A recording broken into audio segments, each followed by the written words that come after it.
Hey guys, welcome back to my channel. അപ്പോൾ നമ്മളിപ്പോൾ പോകുന്നത് പാലക്കാട് റീസെൻ്റ് ആയിട്ട് വന്നിട്ടുള്ള അണ്ടർ വാട്ടർ അക്വേറിയം കാണാൻ വേണ്ടിയിട്ടാണ്.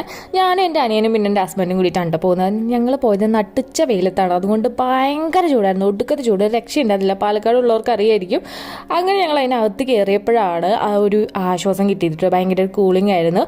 പിന്നെ അതിനകത്ത് കയറിയപ്പോൾ തന്നെ ആദ്യം കണ്ട ഫിഷ് ടാങ്കിലെ ഫിഷാട്ടോ, നമ്മൾ കാണാത്ത ടൈപ്പ് ഒരുപാട് ടൈപ്സ് ഉള്ള ഫിഷസ് ഉണ്ടായിരുന്നു കേട്ടോ. അപ്പോൾ ഞങ്ങൾ അതൊക്കെ ഇങ്ങനെ കാണുമായിരുന്നു.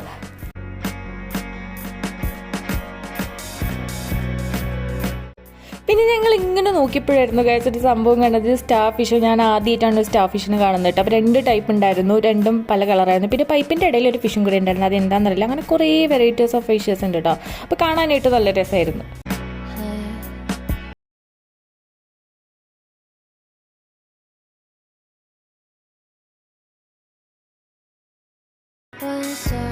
അങ്ങനെ ഞങ്ങൾ ആ ടാങ്കിൻ്റെ അടിയിലോട്ട് നോക്കിയപ്പോഴാണ് ഒരു സംഭവം കണ്ടത് ഗായ്സ്. അവിടെ ഒരു മീൻ ഇതുപോലെ ചത്തിട്ട്, ഇതിലുള്ള ഏതോ ഒരു മീനാണ് കേട്ടോ, അത് ചത്തിട്ട് ബാക്കി മീനുകളെല്ലാം കൂടെ അതിനെ കഴിക്കുകയായിരുന്നു. അത് കണ്ടപ്പോൾ ഭയങ്കര സങ്കടമായിട്ടോ. പിന്നെ അത് കഴിഞ്ഞിട്ട് ഞങ്ങൾ അപ്പുറത്തെ ടാങ്കിലോട്ട് പോയപ്പോഴായിരുന്നു ഞങ്ങൾ മത്സ്യകന്യകനെ കണ്ടത്. ഞാൻ ആദ്യമായിട്ടാണ് മത്സ്യകന്യകനെ കാണുന്നത്. മത്സ്യകന്യകം വിത്ത് ഫുൾ സ്വിം സ്യൂട്ടായിരുന്നു, ഓക്സിജൻ ട്യൂബ് എല്ലാം ഉണ്ടായിരുന്നു. പക്ഷെ കുഞ്ഞു കുഞ്ഞു മീൻ ഉള്ള ടാങ്കിലായിരുന്നു. ഭയങ്കര സ്മെല്ലായിരുന്നു, പറയാതിരിക്കാൻ വയ്യ. ആളെങ്ങനെ മാനേജ് ചെയ്യുന്നതെന്ന് ഒരു ഐഡിയ ഇല്ല. അത് കഴിഞ്ഞിട്ട് ഞങ്ങൾ അപ്പുറത്തോട്ട് പോയപ്പോൾ ഇതുപോലെ കുറേ മീനുകളെ കണ്ട് അതൊക്കെ പേടിപ്പിക്കാൻ വേണ്ടി ഞങ്ങളങ്ങനെ കൊട്ടി നോക്കി. പക്ഷെ ഒരു രക്ഷയുണ്ടായിരുന്നില്ല, ഒന്നും പേടിക്കുന്നുണ്ടായിരുന്നില്ല. നട്ടുച്ച നേരത്ത് പോയത് കൊണ്ട് തന്നെ ആൾക്കാരൊന്നും ഉണ്ടായിരുന്നില്ല. അപ്പോൾ നമുക്ക് എത്ര നേരം വേണമെങ്കിലും അടുത്തിരുന്ന് വീഡിയോ എടുക്കാൻ, ഫോട്ടോ എടുക്കാനൊക്കെ പറ്റിയിരുന്നു കേട്ടോ. അപ്പോൾ വേറൊരു ടാങ്കിൽ കണ്ടൊരു സംഭവമാണിത്.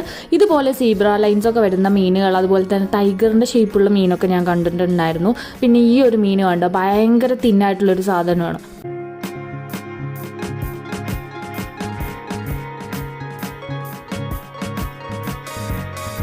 പിന്നെ അവിടെ കണ്ട എനിക്ക് ഏറ്റവും ഇഷ്ടപ്പെട്ടൊരു ഫിഷായിരുന്നു കേട്ടോ. ഇത് നല്ല രസമുണ്ടായിരുന്നു. പ്രത്യേകിച്ച് ഷേപ്പൊന്നുമില്ല, പക്ഷെ ഒരു പ്രത്യേക തരം ഫിഷായിരുന്നു.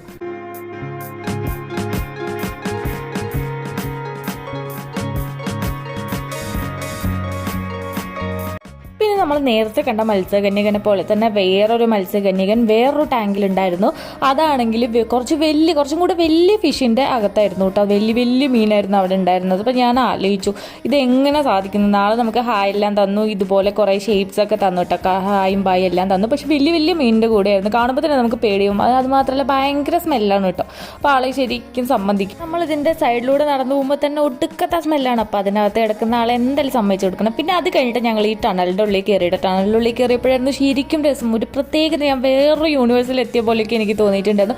നല്ല രസമുണ്ടായിരുന്നു, നല്ല ഭംഗിയുണ്ടായിരുന്നു. സൈഡിൽ മൊത്തം നിയോൺ ഫിഷസ് ആയിരുന്നു, കുഞ്ഞു ഷേപ്പുള്ള ഫിഷായിരുന്നു. ശരിക്കും ഇത് അനുഭവിച്ചറിയേണ്ട ഒരു സംഭവം തന്നെയാണ് കേട്ടോ. അത്രയ്ക്കും രസം ഉണ്ടായിരുന്നു. നമ്മൾ വേറെ എവിടെയോ നിൽക്കുന്ന പോലെയൊക്കെ തോന്നുന്നു, മൾട്ടി യൂണിവേഴ്സ് ആണെന്നൊക്കെ തോന്നുന്നു. അതുപോലൊരു ഫീലിംഗ് ആണ്. ഈ ഒരു ഭാഗത്ത് വലിയ സ്മെല്ലും കാര്യങ്ങളും ഒന്നും തന്നെ ഉണ്ടായിരുന്നില്ല കേട്ടോ. പിന്നെ അത് മാത്രമല്ല ഭയങ്കര കൂളിംഗ് ഉണ്ടായിരുന്നു. അപ്പോൾ നമ്മൾ ശരിക്കും വെള്ളത്തിൻ്റെ അടിയിൽ നിൽക്കുന്ന ഫീലിംഗ് തന്നെയാണോ തോന്നിയിട്ടുണ്ടായിരുന്നത്. നല്ല രസം ഉണ്ടായിരുന്നു കേട്ടോ. ഞങ്ങൾക്ക് അവിടെ നിന്ന് പോകാനേ തോന്നിയിട്ടുണ്ടായിരുന്നില്ല. പിന്നെ ഞങ്ങൾ ഉച്ചനേരത്ത് പോയത് കൊണ്ട് തിരക്കൊന്നും ഉണ്ടായിരുന്നില്ല. അപ്പോൾ നമുക്ക് എത്ര നേരം വേണേലും നിൽക്കായിരുന്നു. അങ്ങനെ ഞങ്ങൾ കുറേ നേരം അവിടെ തന്നെ നിന്നു കേട്ടോ.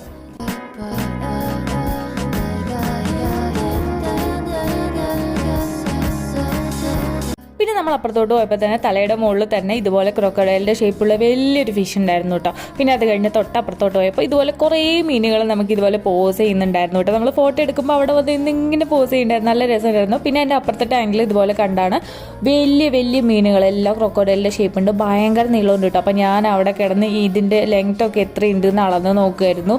അങ്ങനെ ഇത്രയും നീളമുണ്ട്, ഒരു കുഞ്ഞു മീനാണ്, അത് തന്നെ ഇത്രയും നീളമുണ്ട്. അത് കഴിഞ്ഞ് വലിയ മീൻ അപ്പുറത്തുണ്ട് കേട്ടോ. പിന്നെ അത് കഴിഞ്ഞ് നമ്മൾ സ്മൈലി ഫിഷ് കണ്ടു. അവിടെ നമ്മൾ ഈ ഫിഷിൻ്റെ അടിയിൽ കൂടെ നോക്കിയത് ചിരിക്കുന്ന പോലെ തോന്നും കേട്ടോ. നല്ല രസമുണ്ടായിരുന്നു അതിനെ കാണാൻ. പിന്നെ അതിൻ്റെ തൊട്ടപ്പുറത്ത് തന്നെ ടാങ്കിനകത്ത് ഇതുപോലൊരു പാലസ്. അങ്ങനെ ഞാനിവിടെ വെയിറ്റ് ചെയ്തിരുന്ന സംഭവം കണ്ടു കേട്ടോ. റിയൽ ആയിട്ടുള്ള മെർമെയ്ഡ്സിനെ ഞാൻ കണ്ടു. നല്ല രസമുണ്ടായിരുന്നു കാണാനായിട്ട്. അത് മാത്രമല്ല നമുക്ക് ഹായ് ഹലോ ഒക്കെ തരുന്നുണ്ടായിരുന്നു. നല്ല ഭംഗിയുണ്ടായിരുന്നു കേട്ടോ, ഭയങ്കര ക്യൂട്ടായിരുന്നു. നമുക്ക് റിയൽ മെർമെയ്ഡ് എങ്ങനെ ഉണ്ടാവും അതുപോലെ തന്നെ ഉണ്ടായിരുന്നു. നമുക്ക് കുറേ ഫോട്ടോസിനെല്ലാം പോസ് ചെയ്യുന്നുണ്ടായിരുന്നു. ഞങ്ങൾ പോയ ടൈമിൽ ആരും ഉണ്ടായിരുന്നില്ല കേട്ടോ. അപ്പോൾ അതുകൊണ്ട് നമുക്ക് വേണ്ടിയിട്ടാണ് അവർ ഈ പോസ് എല്ലാം ചെയ്യുന്നത്. നല്ല രസമുണ്ടായിരുന്നു. അപ്പോൾ ഞങ്ങൾ കുറേ നേരം അവിടെ തന്നെ നിന്ന് അതിന് ഹായ് ബായ് എല്ലാം ചെയ്തിട്ടുണ്ടായിരുന്നു കേട്ടോ. പിന്നെ അതിൻ്റെ തൊട്ടപ്പുറത്ത് തന്നെ വേറൊരു മെർമെയ്ഡും കൂടിയിട്ടുണ്ടായിരുന്നു. അങ്ങനെ 2 മെർമെയ്ഡ്സ് ആണ് കേട്ടോ അവിടെ ഉള്ളത്. അപ്പോൾ അവർ നമുക്ക് ഇതുപോലെ ഹായ് എല്ലാം തന്നു. അവർ കുറച്ച് നേരം മുകളിൽ വന്ന് നിന്ന് ശ്വാസം എടുത്തിട്ട് എന്നിട്ടാണ് കേട്ടോ അവർ ടാങ്കിൻ്റെ അടിയിലോട്ട് പോകുന്നത്. ഈ മെർമെയ്ഡിനെ കാണാൻ നല്ല രസമുണ്ടായിരുന്നു. അതിനേക്കാൾ രസമുണ്ടായിരുന്നു കേട്ടോ. കാരണം ഇതിൻ്റെ ഡ്രസ്സ്, ഇതിൻ്റെ ടെയിൽ തന്നെ ഭയങ്കര രസമുണ്ടായിരുന്നു. ഇങ്ങനെ പാറി കിടക്കുകയായിരുന്നു. പിന്നെ ഭയങ്കര ഭംഗിയുണ്ടായിരുന്നു കേട്ടോ ആളെ കാണാനായിട്ട്. പിന്നെ ഐ മേക്കപ്പ് ഒക്കെ നല്ല രസമുണ്ടായിരുന്നു. വെള്ളത്തിൻ്റെ അടിയിൽ ഇങ്ങനെ ഗ്ലോ ചെയ്യായിരുന്നു കേട്ടോ. പിന്നെ അതെല്ലാം കണ്ടു കഴിഞ്ഞ് ഞങ്ങൾ പുറത്തിറങ്ങിയിട്ട് ഈ ഒരു ഗെയിം കളിക്കാമെന്ന് വിചാരിച്ചു.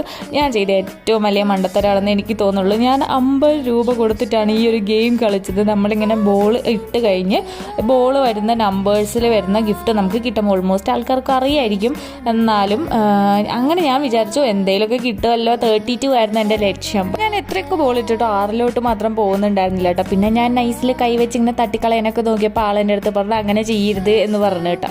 അങ്ങനെ ഞാൻ എത്രയൊക്കെ ട്രൈ ചെയ്തിട്ടും ഒരു രക്ഷ ഉണ്ടായിരുന്നില്ല. 6 മാത്രം വീഴുന്നുണ്ടായിരുന്നില്ല കേട്ടോ. അങ്ങനെ ഞാൻ ലാസ്റ്റിലെ ബോൾ ഇടാൻ പോകുമായിരുന്നു. അതെങ്കിലും 6 വീഴണേ എന്ന് വിചാരിച്ച് ഇടാൻ പോയി. പക്ഷെ അതും 6 വീണില്ല. ആ ചേട്ടൻ അങ്ങോട്ട് തിരിഞ്ഞിരുന്നെങ്കിൽ നമുക്ക് നൈസിൽ അങ്ങോട്ടാക്കാമെന്ന് വിചാരിച്ചു. പക്ഷെ പുള്ളിയാണെങ്കിൽ തിരിഞ്ഞ് നിൽക്കുന്നില്ലായിരുന്നു.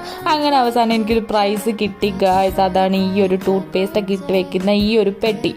അങ്ങനെ വെറും 10 രൂപയുടെ സാധനം ഞാൻ 50 രൂപ കൊടുത്ത് വാങ്ങിയിരിക്കുന്നത് ഗായ്സ്. എനിക്കാണെങ്കിൽ നല്ല സങ്കടം ഉണ്ടായിരുന്നു കേട്ടോ. പക്ഷെ ഞാൻ പുറത്ത് കാണിച്ചില്ല. അപ്പോൾ ഇത്രയൊക്കെയുള്ളൂ. വീഡിയോ ഇഷ്ടപ്പെട്ടാൽ ലൈക്ക്, ഷെയർ, സബ്സ്ക്രൈബ് ചെയ്യുക. ബൈ.